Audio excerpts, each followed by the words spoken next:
দীর্ঘদিন দাবি যেন হয়নি পাকা রাস্তা, বাধ্য হয়ে কাঁচা রাস্তাতেই যাতায়াত গ্রামবাসীদের। সামান্য বৃষ্টি হলে হেঁটেও যাতায়াত করা যায় না বলে অভিযোগ। আর এই দুর্ভোগের ক্ষোভ আছড়ে পড়ল শনিবার। পাকা রাস্তা দাবিতে রাস্তা অবরোধ করে বিক্ষোভের সামিল এলাকাবাসী। খবর পেয়ে পঞ্চায়েত প্রধান এলাকায় আসলে তাকে ঘিরে চলে বিক্ষোভ। প্রধানকে কাদায় হাঁটতে বাধ্য করেন বিক্ষোভকারীরা। শনিবার দুপুরে ঘটনাটি ঘটেছে হরিচন্দ্রপুর ১ নম্বর ব্লকের বুড়ি গ্রাম পঞ্চায়েতের কালীতলা মোবারকপুর এলাকায়। স্থানীয় সূত্রে জানা গিয়েছে, কালীতলা মোবারকপুর ও টেংরিয়া পাড়া এলাকায় ১ কিলোমিটারেরও বেশি রাস্তা বহু বছর ধরে বেহাল হয়ে রয়েছে। সামান্য বৃষ্টি হলে ১ হাঁটু কাদা হয়ে যায়। রাস্তার বেশিরভাগ অংশ গর্তে ভর্তি। সবচেয়ে সমস্যায় পড়তে হয় রোগীকে হাসপাতালে নিয়ে যাওয়ার সময়। স্থানীয়রা জানাচ্ছেন, টোটোতে রোগীকে হাসপাতালে নিয়ে যাওয়ার সময় উল্টে যায়। বৃষ্টি হলে হেঁটেও যাতায়াত করা যায় না। মানে হেঁটে কেন যাচ্ছেন আপনারা? রাস্তা খারাপ, গাড়ি যায় না, এই জন্য হেঁটে পার করতে হচ্ছে রাস্তা। কোন জায়গায় রাস্তা খারাপ? এখানে মোবারকপুরে। প্রায় কত মিটার রাস্তা খারাপ? 500 মিটার। কতদিন ধরে এরকম বেহাল অবস্থা? প্রায় আমার বয়স 27 বছর বয়স এখন আমার। আমি যখন ছোটবেলা থেকে দেখে আসছি রাস্তা এরকম কোনো চেঞ্জ হয়নি রাস্তার কারণে। রাস্তার কারণে অনেক লোক এখানে পড়ে পা তো ভেঙে যাচ্ছে অনেক লোকের। এখন কাকিমার হাসপাতালে নিয়ে যাচ্ছি, কিন্তু গাড়ি যায় না, ওই জন্য ধরে নিয়ে পার করতে হচ্ছে রাস্তাটা। আর কি কি সমস্যায় পড়েন আপনার এই রাস্তাতে চলতে গিয়ে?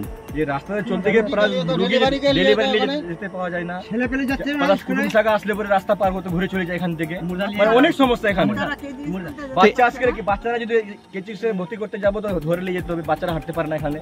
বর্ষা হলে একদম হাঁটা যায় না এখানে, একটু প্রচুর জল জমা হয়ে যায় এখানে একদম। প্রশ্ন হলো, আমি অপোজিশন লিডার এই বড়ই জিপি। আমরা বিরোধীতে বসে আছি। আমি যথারীতি লিখিতভাবে হোক, মৌখিক হোক, বারবার করে জানাচ্ছি, এবং কি পঞ্চায়েত সমিতিও আমাদের জোটের আছে, আমাদের তৃণমূলের নাই। ওখানেও বাই লিখিত জানাচ্ছি, প্রেয়ার করছি, কোনো কর্ণপাত নেই। আর আমাদের যে এই রাস্তাটা আমরা মেম্বার হিসাবে, জিপি হিসাবে আমরা টাকা পাই 6 লক্ষ টাকা পার মেম্বার। 6 লক্ষ টাকা পাই। টাইড আছে, আনটাইড আছে, এর মধ্যেই আমাদেরকে খরচা করতে হয়। এটা রাস্তা হলো মোটামুটি 1.5 কিলোমিটার, এইখান থেকে আপ টু সরকারের ব্রিজ অবধি 1.5 কিলোমিটার রাস্তা বেহাল অবস্থায় পড়ে আছে। বারবার করে আবেদন করি প্রধানের কাছে, প্রধান কিন্তু কোনো কর্ণপাত নেয় না। বলছি, এখানে এমএলএর ভূমিকা কি রয়েছে? এমএলএর ভূমিকা কোনো কিছু নেই। আমি বারবার করে জানাচ্ছি, আমি প্রয়োজন পড়লে আমি আমাদের যে মুখ্যমন্ত্রীর যে ওই আপনার উত্তরবঙ্গ উন্নয়ন যে দপ্তর আছে, সেই দপ্তরেও অভিযোগ করেছে। জেলা পরিষদ আমার রবিউল্লাহ আমার এসে রাস্তাটা দেখে গেছে, ওও টেন্ডার প্রসেসিংয়ে আছে, ওরও কিছু করার নাই। তো বহুবার জনপ্রতিনিধিদের জানানো হয়েছে, তাতেও কাজ হয়নি। প্রায় ঘন্টা খানেক ধরে চলে বিক্ষোভ। পঞ্চায়েত বিরোধী দলনেতা নিকুঞ্জ সাহা এলাকায় ছুটে আসেন, এলাকার মানুষের সঙ্গে কথা বলেন, তাদের দাবিকে ন্যায্য বলে সমর্থন জানান তিনি। পরে পঞ্চায়েত প্রধান ও বিরোধী দলনেতার আশ্বাসে অবরোধ তুলে নেন স্থানীয়রা। এমন কোনো আমার ট্রামে কোনো এমন টেন্ডার হয়েছে, মেম্বার সাহেব এখানকার আছে, আমার এখানে 2 মেম্বার আছে, 2 মেম্বারও বলতে পারবে এখানে এই রাস্তার জন্য আমার পঞ্চায়েত থেকে কোনো টেন্ডার হয়নি।